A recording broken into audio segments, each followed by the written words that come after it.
Bismillahirrahmanirrahim. Assalamualaikum warahmatullahi wabarakatuh.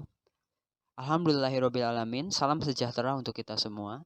Yang terhormat Ibu Dr. Purwati Kuswarini Suprapto, Magister Sains, dan Bapak Diki Muhammad Haidir, Magister Pendidikan, dan rekan-rekan sekalian yang saya banggakan. Pada kesempatan kali ini, saya dan rekan-rekan dari kelompok 6 akan memaparkan terkait materi suksesi ekologi. Namun sebelum lanjut ke penyajian materi, berikut adalah anggota dari kelompok 6. Ada Ripa Salsabila Sukma 192154106, Andi Mulyadi 192154108, Fauziah Naomi Restu 192154111, Cahyati Mutiara Sandi 192154118, dan Yusri Nidaus Salam 192154119.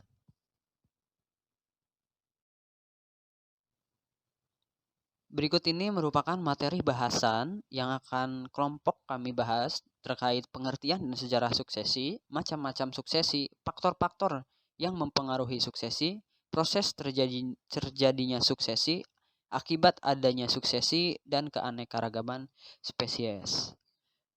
Baik, sebelum ke agenda berikutnya, mari kita awali dengan bacaan basmalah. Bismillahirrahmanirrahim. Untuk selanjutnya yaitu penyampaian ke penyaji pertama dan akan dilanjut dengan penyaji berikutnya. Waktu dan tempat disilakan kepada setiap penyaji. Terima kasih kepada moderator. Saya akan membahas materi pembahasan yang pertama, yaitu pengertian suksesi. Pengertian suksesi menurut pandangan holistik dapat dilihat pada artikel Adum tahun 1969 yang mendefinisikan suksesi dengan menggunakan 3 parameter, yaitu sebagai berikut. Yang pertama, suksesi adalah proses teratur dari perkembangan komunitas yang cukup terarah dan karenanya dapat diramalkan. Lalu yang kedua, suksesi merupakan akibat dari modifikasi dari lingkungan fisik oleh komunitas. Artinya, suksesi adalah dikontrol oleh komunitas, meskipun lingkungan fisik menentukan pola, laju perubahan, dan seringkali menentukan batas akhir yang dapat dicapai oleh perkembangan tersebut. Lalu yang ketiga, suksesi memuncak pada ekosistem yang stabil, di mana terjadinya akumulasi biomasa atau nilai informasi tinggi dan fungsi simbiotik yang maksimum antar organisme per unit aliran energi yang tersedia. Konsep suksesi ini menurut Odum di atas berasal dari Clemens, yaitu 1960. Konsep suksesi menurut Odum yang berasal dari Clemens pada tahun 1916 sampai 1936 yang memandang suksesi sebagai proses perkembangan komunitas menuju komunitas klimaks yang dianggap sebagai suatu kompleks organisme yang perkembangannya analog dengan perkembangan individu. Selanjutnya yaitu suksesi menurut Clemens merupakan perkembangan komunitas dari muda menjadi tua yang analog dengan perkembangan individu. Hasil akhir suksesi berupa komunitas yang disebut klimaks yang komposisi jenisnya sudah tertentu karena ditentukan oleh iklim. Komunitas dalam pandangan Clemens adalah suatu kesatuan dengan komposisi jenis yang sudah tertentu dan saling berasosiasi. Pendapat inilah yang ditentang oleh Claesen pada tahun 1948. Menurut Claesen, suksesi adalah proses acak yang tidak diramalkan hasilnya, tergantung pada jenis mana yang datang dan bertahan di area suksesi tersebut. Materi pembahasan selanjutnya yaitu sejarah suksesi.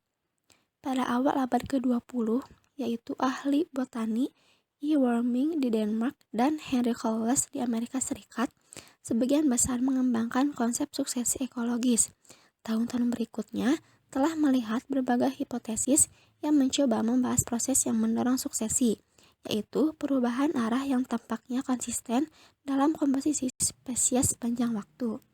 Lalu yang kedua, menurut Frederick Clemens pada tahun 1916 sampai 1936, Ia mengembangkan teori suksesi tumbuhan dan dinamika komunitas yang dikenal sebagai hipotesis monoklimaks. Komunitas dipandang sebagai superorganisme yang sangat terintegrasi, dan proses suksesi mewakili perkembangan komunitas secara bertahap dan progresif ke tahap klimaks. Proses itu dilihat sebagai analog dengan perkembangan organisme individu. Lalu yang ketiga, pada tahun 1954, yaitu Frank Igler mengajukan hipotesis yang disebutnya komposisi floristik awal. Dalam pandangan Igler, proses suksesi di setiap lokasi bergantung pada spesies, mana yang lebih dulu sampai di sana. Penggantian spesies bukanlah proses yang teratur, karena beberapa spesies menekan atau mengecualikan spesies lain dari kolonialisasi situs. Tidak ada spesies yang secara kompetitif lebih unggul dari yang lain. Spesies penjajah yang datang lebih dulu menghambat pembentukan pendatang baru lebih lanjut. Setelah penjajah asli akhirnya mati, situs tersebut kemudian dapat diakses oleh spesies lain. Oleh karena itu, suksesi bersifat individualistis dan bergantung pada spesies tertentu yang menjajah situs dan urutan kedatangan mereka. Selanjutnya, pada tahun 1977, ahli ekologi Joseph Cornell dari University of California, Santa Barbara, dan Rob Sletier dari Australian National University mengusulkan kerangka kerja umum untuk melihat suksesi yang mempertimbangkan berbagai interaksi spesies dan respons melalui suksesi. Cornell dan Sletier menawarkan 3 model, yaitu yang pertama, NS model fasilitasi menyatakan bahwa spesies suksesi awal memodifikasi lingkungan sehingga menjadi lebih cocok untuk spesies suksesi selanjutnya untuk menyerang dan tumbuh hingga dewasa. Selanjutnya yaitu model penghambatan yang melibatkan interaksi kompetitif yang kuat. Tidak ada satu spesies yang sepenuhnya lebih unggul dari yang lain. Spesies pertama yang tiba memegang situs melawan semua penjajah. Itu membuat situs kurang cocok untuk suksesi awal dan akhir jenis. Selama ia hidup dan berkembang biak, spesies pertama mempertahankan posisinya. Spesies melepaskannya hanya ketika rusak atau mati, melepaskan ruang untuk spesies lain. Namun secara bertahap, komposisi spesies berubah ketika spesies berumur pendek digantikan oleh spesies berumur panjang. Selanjutnya yaitu model toleransi yang berpendapat bahwa spesies suksesi kemudian tidak dihambat atau dibantu oleh spesies tahap sebelumnya. Spesies stadium lanjut dapat menginvasi lokasi yang baru terpapar, membentuk dirinya sendiri, dan tumbuh menjadi dewasa secara independen dari spesies yang mendahului atau mengikutinya. Interaksi tersebut menyebabkan komunitas yang terdiri dari spesies-spesies yang paling efisien dalam eksploitasi sumber daya yang tersedia. Contohnya adalah spesies yang sangat toleran terhadap naungan yang dapat menyerang, bertahan, dan tumbuh di bawah kanopi. Secara spesies ini dapat hidup pada tingkat yang lebih rendah dari suatu sumber daya, yaitu cahaya. Selanjutnya yaitu ahli ekologi tumbuhan Fahri Bazaz dari Universitas Harvard. Ia melakukan pendekatan untuk mengembangkan pemahaman tentang suksesi tumbuhan dengan memeriksa sifat lingkungan suksesi dan karakteristik ekofisiologis dari berbagai kelompok fiksional tumbuhan yang terlibat dalam proses kolonisasi dan penggantian selama proses suksesi. Dapat dilihat pada tabel di samping yang diadaptasi dari Bazaz pada tahun 1979 dengan judul Karakteristik Fisiologis Tumbuhan Suksesi Awal dan Akhir. Pada tabel tersebut, ia memfokuskan pada karakteristik penyebaran benih, penyimpanan, perkecambahan, dan respon fotosintesis dan pertumbuhan spesies terhadap gradien sumber daya ketersediaan cahaya dan air. Pada tabel tersebut, ia menyimpulkan bahwa tanaman suksesi awal dan akhir memiliki karakteristik fisiologis yang kontras, yang memungkinkan mereka untuk berkembang dalam konteks lingkungan yang disajikan oleh habitat suksesi awal dan akhir. Selanjutnya yaitu Michael Houston dari Texas State University dan Thomas Smith dari University of Virginia mengusulkan model dinamika komunitas berdasarkan adaptasi tanaman terhadap gradien lingkungan.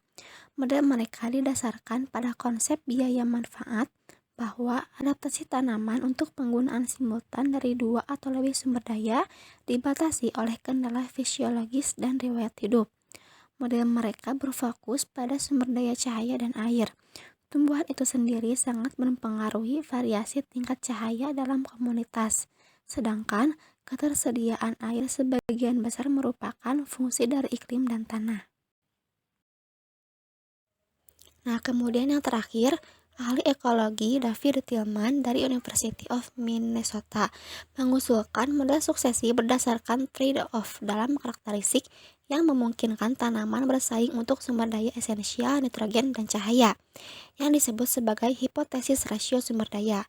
Kemampuan yang bersaing secara efektif untuk mendapatkan cahaya dikaitkan dengan alokasi karbon untuk produksi jaringan di atas permukaan tanah, yaitu pada daun dan batang. Sebaliknya, kemampuan bersaing secara efektif untuk nitrogen dikaitkan dengan produksi jaringan akar. Suksesi muncul sebagai ketersediaan relatif nitrogen dan perubahan cahaya sepanjang waktu. Pada gambar di samping tersebut merupakan gambar model dari hasil penelitian oleh David Tillman. Ketersediaan dua sumber daya penting ini berbanding terbalik. Kondisi lingkungan berkisar dari habitat dengan tanah yang kurang nitrogen, tetapi dengan ketersediaan cahaya yang tinggi di permukaan tanah, hingga habitat dengan tanah yang kaya nitrogen dan ketersediaan cahaya yang rendah.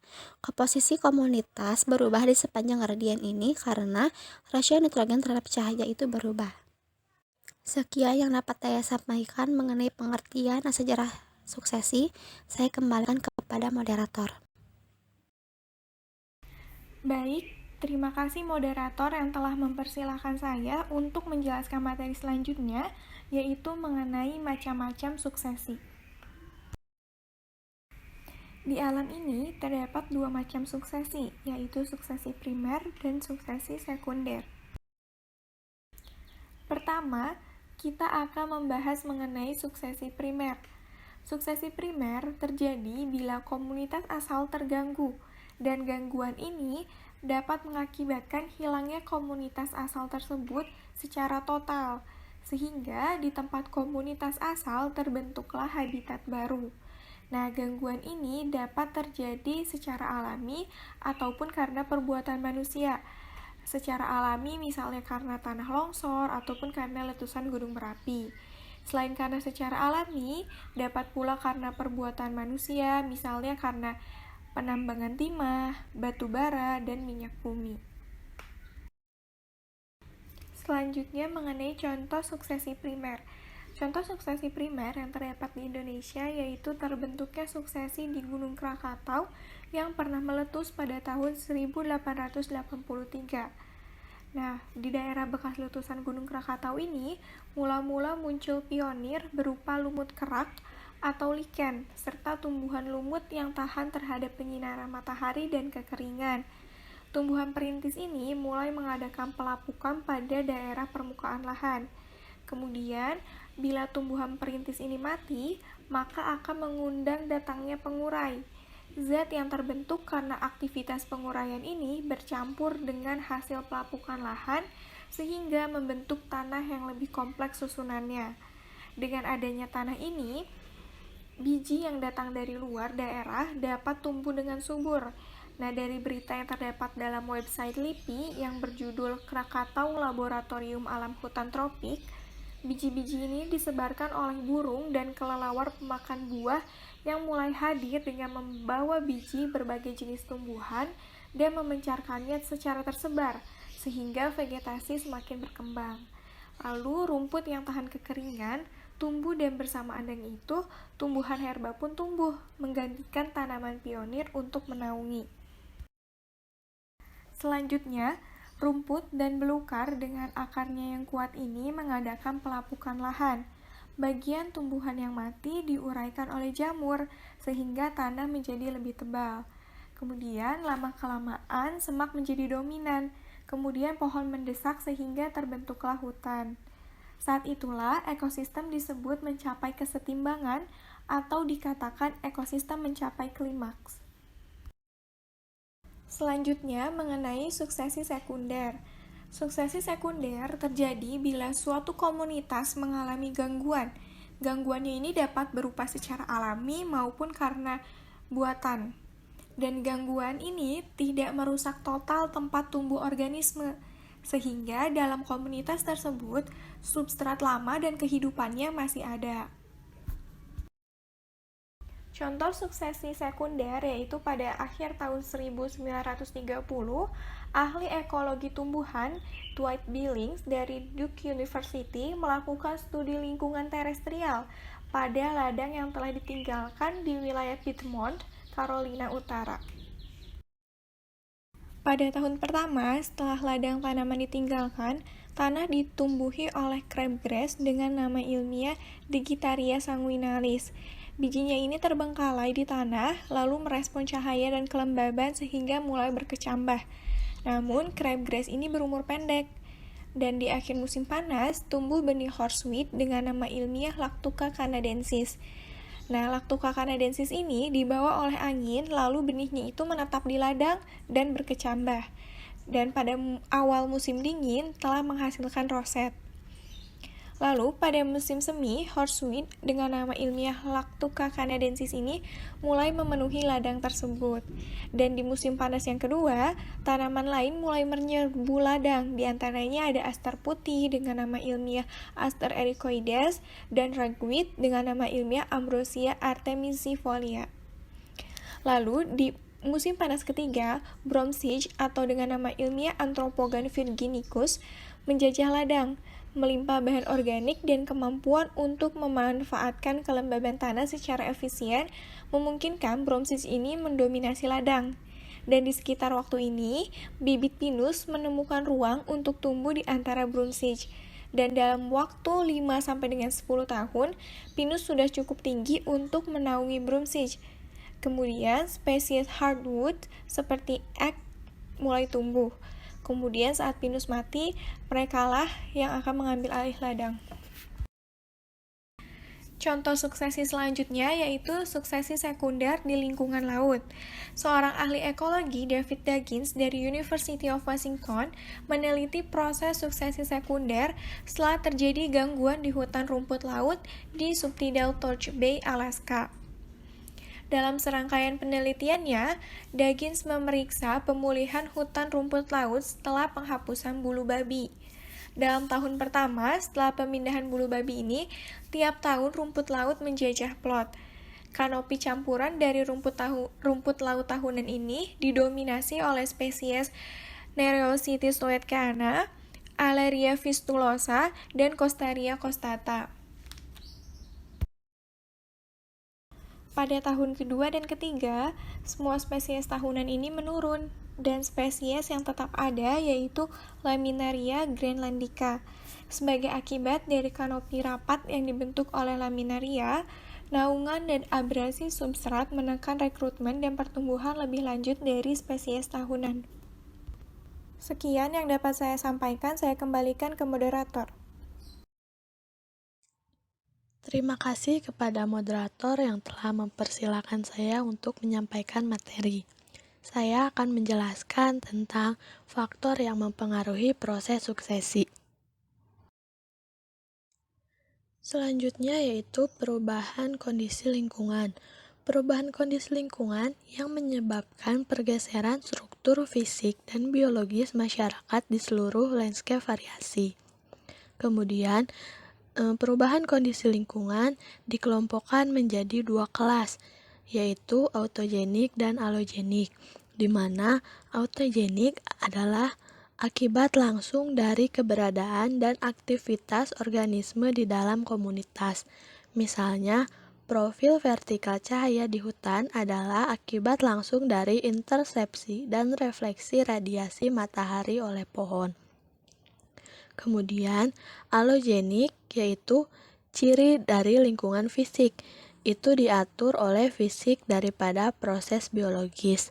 Contohnya adalah penurunan suhu rata-rata dengan ketinggian di daerah pegunungan, penurunan suhu dengan kedalaman di danau atau laut, dan perubahan salinitas dan kedalaman air di lingkungan pesisir. Yang pertama, perubahan lingkungan autogenik, yang mana merupakan akibat langsung dari keberadaan dan aktivitas organisme di dalam komunitas. Pada awalnya, satu kelompok spesies menjajah suatu daerah, tetapi seiring berjalannya waktu, spesies yang berasal dari wilayah tersebut menurun dan digantikan oleh kelompok spesies lain. Salah satu fitur yang umum untuk semua suksesi tanaman adalah perubahan lingkungan autogenik, baik dalam suksesi primer maupun sekunder. Kolonisasi mengubah kondisi lingkungan. Salah satu contoh yang jelas adalah perubahan lingkungan cahaya, di mana daun memantulkan dan mencegat radiasi matahari menciptakan profil vertikal cahaya dalam komunitas tanaman. Saat berpindah dari kanopi ke permukaan tanah, lebih sedikit cahaya yang tersedia untuk mendorong proses fotosintesis. Gambar di samping merupakan gambaran dari proses tersebut, yaitu mengubah profil cahaya vertikal melalui suksesi. Setelah gangguan, situs ini didominasi oleh vegetasi herba bertubuh rendah. Seiring berjalannya waktu, tinggi vegetasi meningkat, dan dengan meningkatnya ketinggian kanopi, profil vertikal cahaya berubah, yang mencerminkan peningkatan luas daun dan kisaran ketinggian di mana luas daun didistribusikan. Selama periode awal kolonisasi, hanya sedikit tumbuhan yang ada. Dalam kasus suksesi primer, situs yang baru terekspos tidak pernah ditempati. Dalam kasus suksesi sekunder, tanaman telah dibunuh atau dihilangkan oleh beberapa gangguan. Dalam keadaan ini, ketersediaan cahaya di permukaan tanah tinggi dan bibit mampu memantapkan dirinya. Saat tanaman tumbuh, daunnya mencegat sinar matahari, mengurangi ketersediaan cahaya untuk tanaman bertubuh lebih pendek. Pengurangan cahaya yang tersedia ini menurunkan laju fotosintesis, memperlambat pertumbuhan individu yang diarsir, dengan asumsi bahwa tidak semua spesies tumbuhan dapat berfotosintesis dan tumbuh dengan kecepatan yang sama. Spesies tanaman yang dapat tumbuh tinggi paling cepat memiliki akses lebih besar ke sumber cahaya. Mereka kemudian mengurangi ketersediaan cahaya untuk spesies yang tumbuh lebih lambat, memungkinkan spesies yang tumbuh cepat untuk bersaing dengan spesies lain yang mendominasi tempat tersebut. Namun, dalam mengubah ketersediaan cahaya di bawah tajuk, spesies dominan menciptakan lingkungan yang lebih cocok untuk spesies yang nantinya akan menggantikan mereka sebagai dominan. Cahaya bukan satu-satunya faktor lingkungan yang berubah selama suksesi. Perubahan autogenik lainnya dalam kondisi lingkungan dapat mempengaruhi pola suksesi. Benih beberapa spesies tanaman tidak dapat berkecambah di permukaan tanah mineral. Benih ini membutuhkan pemupukan bahan organik di permukaan tanah sebelum mereka dapat berkecambah dan menjadi tumbuh dengan benar. Secara singkatnya, suksesi adalah hasil dari perubahan autogenik dalam lingkungan dan kemampuan kompetitif relatif dari spesies yang menjajah lokasi tersebut. Selanjutnya, perubahan lingkungan alogenik, yaitu perubahan lingkungan secara fisik yang murni abiotik dapat menghasilkan pola suksesi selama rentang waktu mulai dari hari hingga ribuan tahun atau lebih lama. Fluktuasi lingkungan yang terjadi berulang kali selama masa hidup organisme tidak mungkin mempengaruhi pola suksesi di antara spesies dengan rentang hidup umum tersebut. Misalnya, fluktuasi tahunan suhu dan curah hujan mempengaruhi respon pertumbuhan relatif dari spesies yang berbeda. dalam komunitas hutan atau padang rumput, tetapi mereka memiliki sedikit pengaruh pada pola umum suksesi sekunder. Sebaliknya, pergeseran kondisi lingkungan yang terjadi pada periode selama atau lebih lama dari rentang hidup organisme cenderung menghasilkan pergeseran suksesi dalam dominasi spesies.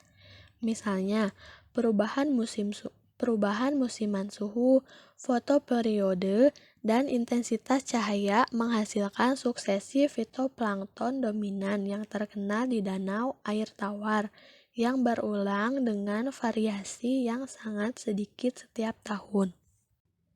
Gambar di samping merupakan contoh dari proses tersebut.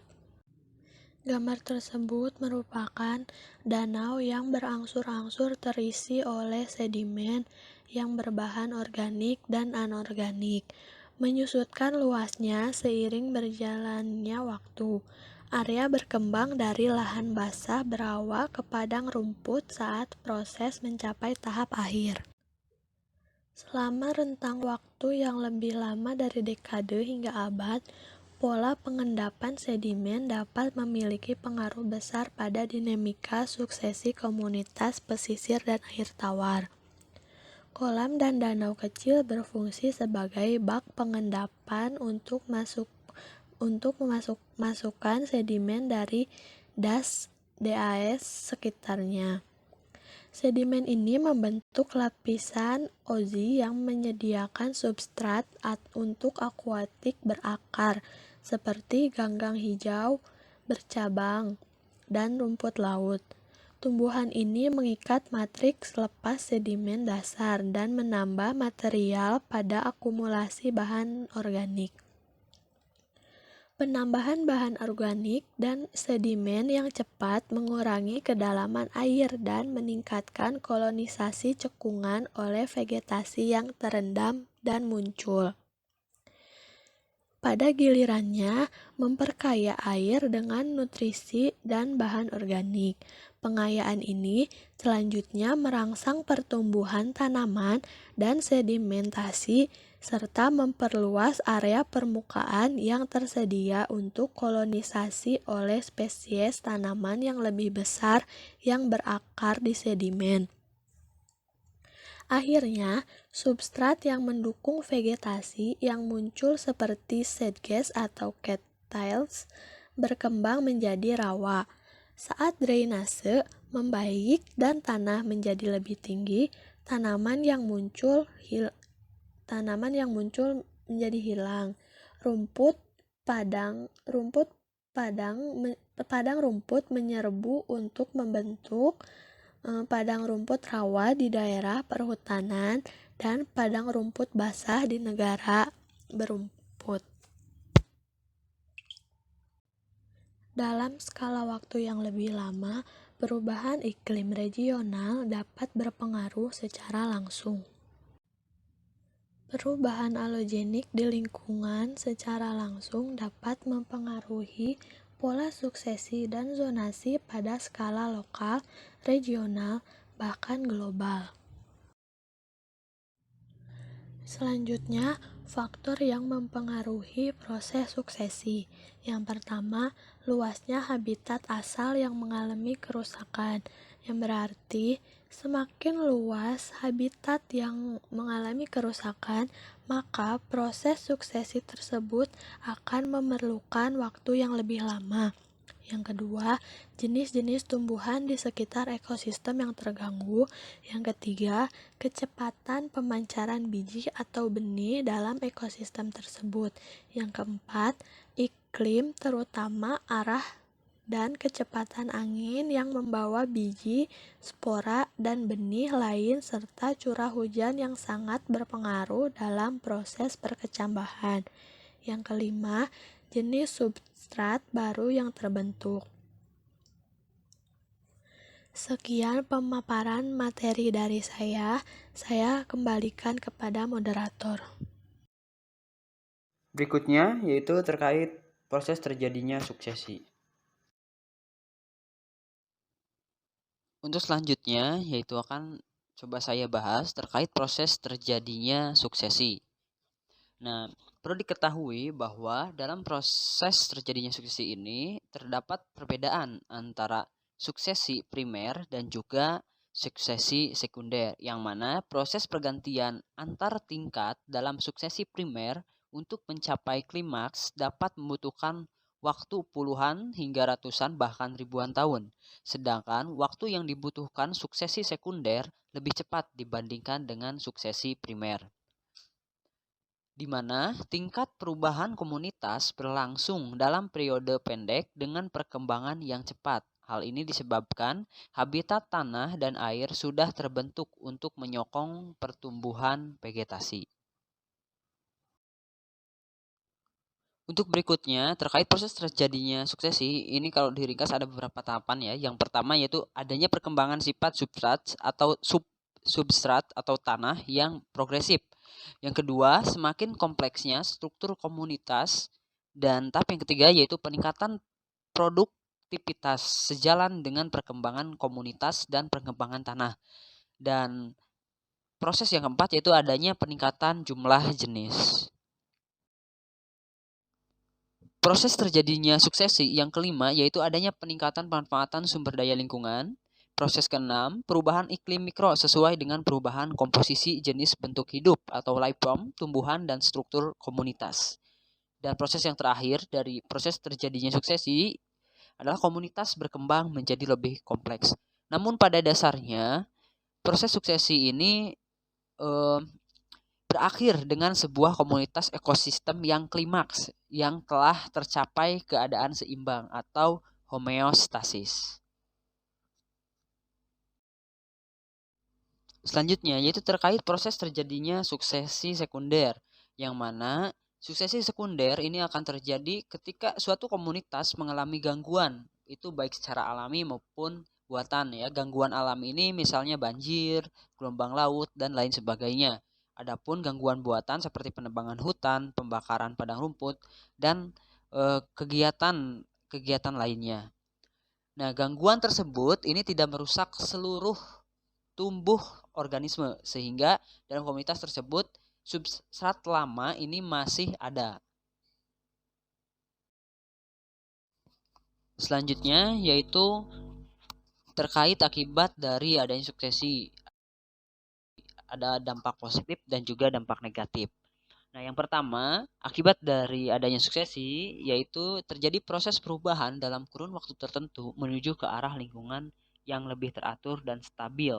Komunitas menjadi lebih kompleks. Adapun dampak positif yang kedua yaitu bagi tumbuhan pionir, tumbuhan ini akan menciptakan kondisi lingkungan tertentu yang memungkinkan untuk hidup tumbuhan lainnya. Nah, tumbuhan pionir atau taman pionir ini merupakan kelompok tumbuhan atau tanaman yang pertama kali tumbuh pada lahan yang ekstrim ya biasanya ya. Dan itu biasanya salah satu contohnya itu ada lumut dan juga tanaman paku-pakuan. Adapun dampak negatif dari adanya suksesi yang pertama yaitu berbagai tumbuhan liar akan hidup atau tumbuh dan mengubah semua karakteristik dari vegetasi asalnya. Yang kedua, adanya penurunan kadar zat hara dari tanah, misal akibat degradasi habitat. Yang ketiga, terjadinya sebuah kerusakan akibat adanya longsor, banjir, letusan gunung berapi, atau pengaruh kegiatan manusia lainnya, sehingga menyebabkan sebuah gangguan. Terima kasih kepada moderator yang telah memberikan kesempatan kepada saya untuk memaparkan materi selanjutnya.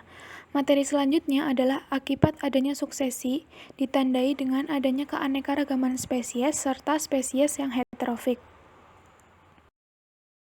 Keanekaragaman spesies tumbuhan dapat berubah selama suksesi masih berlangsung.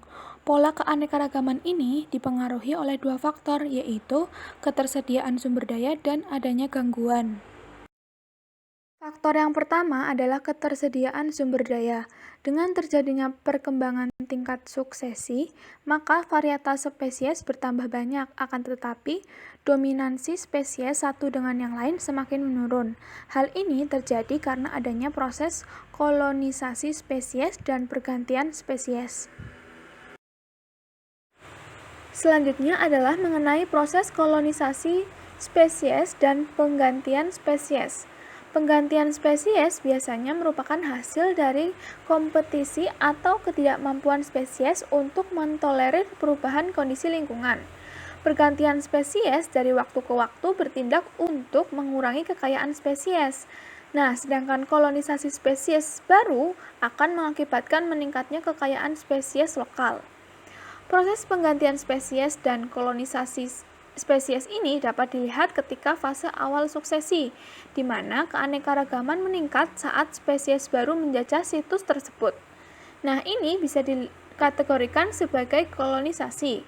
Namun, seiring berjalannya waktu, spesies menjadi terlantar dan digantikan sebagai dominan oleh spesies yang tumbuh lebih lambat dan lebih toleran terhadap naungan.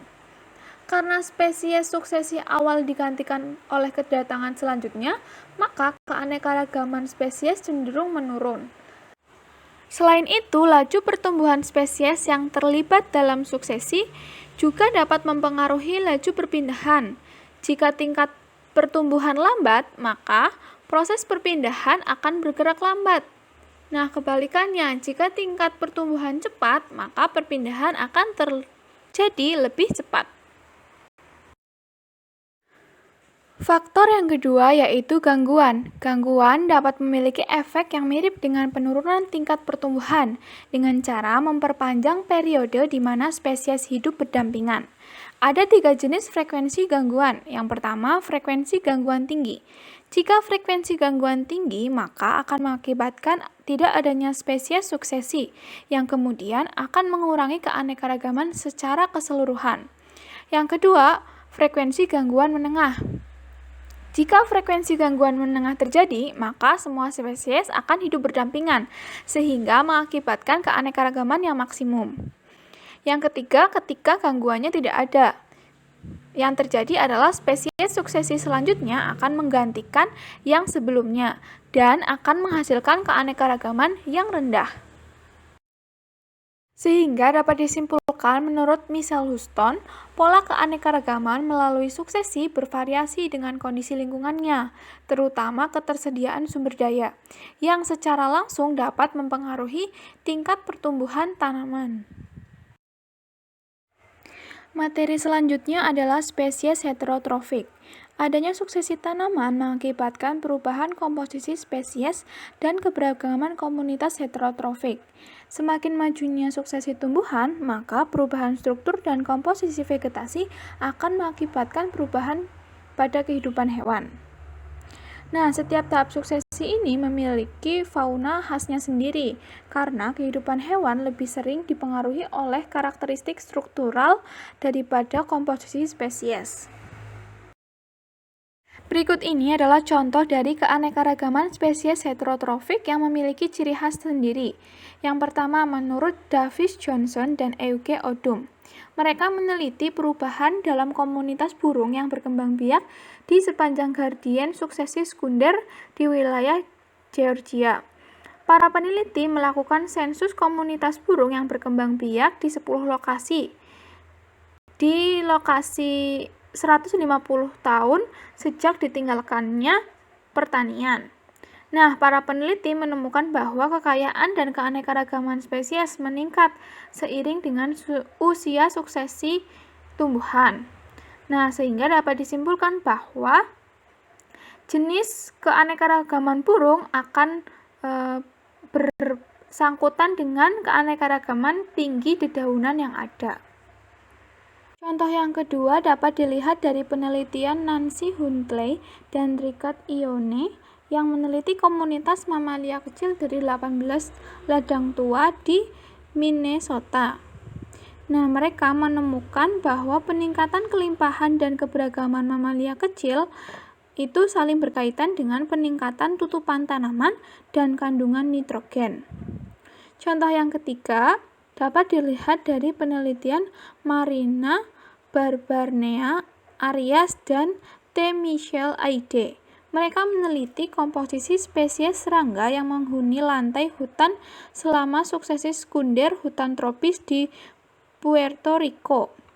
Para peneliti mendokumentasikan kronologi suksesi hutan sekunder di 4 lokasi yang berbeda, di mana masing-masing dari 4 lokasi tersebut mewakili sekitar 5, 30, dan 60 tahun setelah pengabaian pertanian.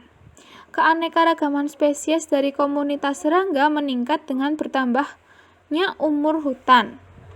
Nah, dapat disimpulkan bahwa peningkatan keanekaragaman jenis serangga di lantai hutan dikaitkan dengan peningkatan akumulasi serasah daun atau daun yang mati.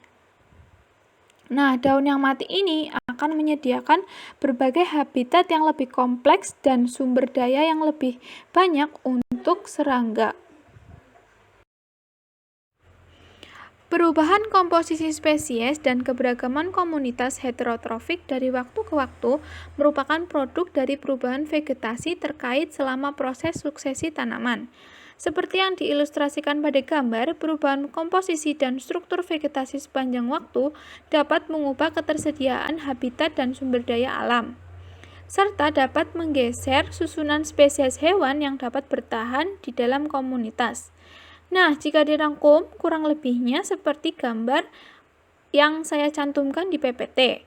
Gambar pada PPT ini merupakan gambar perubahan komposisi spesies hewan yang menghuni di berbagai tahap suksesi tumbuhan, dari mulai padang tua sampai hutan konifer. Nah, garis coklat pada bawah hewan ini mewakili kisaran vegetasi atau tahapan yang dihuni oleh spesies terkait. Sehingga dapat disimpulkan bahwa spesies hewan yang muncul atau menghilang ini sangat berkaitan dengan perubahan kerapatan dan ketinggian vegetasi. Sekian presentasi dari saya kembalikan kepada moderator. Bahasan selanjutnya yaitu terkait community structure change over geologic time atau perubahan struktur komunitas selama waktu geologi. Yang mana pola distribusi vegetasi saat ini mencerminkan peristiwa glasial atau Pleistosen. Tanaman mundur dan maju dengan gerakan lapisan es. Laju dan jarak kemajuan mereka tercermin dalam kisaran spesies saat ini dan distribusi komunitas tumbuhan. Zaman Pleistosen atau zaman fluktuasi iklim atau disebut juga dengan zaman es atau glasial ini berlangsung sekitar 600.000 tahun yang lalu. Nah, pada masa ini kehidupan manusia mulai ada dan masa ini ditandai dengan mencairnya es yang bertumpuk di kutub utara karena perubahan iklim. Nah, berikut gambar yang coba kelompok kami sajikan itu merupakan distribusi lapisan es glasial di benua Amerika Utara. Di mana pada gambar A dan B sangat terlihat jelas bagaimana perbedaannya dari jumlah lapisan esnya ya, bagaimana dari tahun ke tahun ini menyusut dan itu karena akibat dari perubahan iklim. Hal ini juga berkaitan dengan paleokologi atau ilmu tentang ekologi masa lampau berdasarkan fosil yang dijumpai atau the study of the distribution and abundance of ancient organisms and their relationship to the environment. Berikutnya terkait the concept of community revisited, yang mana komunitas adalah konsep ruang, kontinum individu adalah konsep populasi. Setiap spesies memiliki respon terus-menerus terhadap gradien lingkungan, seperti ketinggian atau kelembaban. Namun distribusi spasial variabel lingkungan tersebut di seluruh landscape menentukan pola distribusi yang tumpang tindih. Nah, contoh sederhana dari konsep kontinum yaitu distribusi lingkungan dari 4 spesies disajikan dalam 2 cara. Satu sebagai distribusi spasial spesies di sepanjang transeks di lereng gunung dan sebagai fungsi dari respon terhadap ketinggian.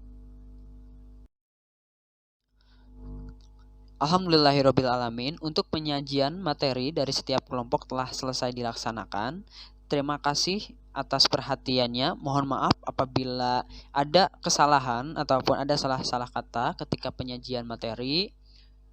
Dan marilah kita tutup dengan baca hamdalah bersama-sama. Alhamdulillahirrabbilalamin. Terima kasih. Wassalamualaikum warahmatullahi wabarakatuh.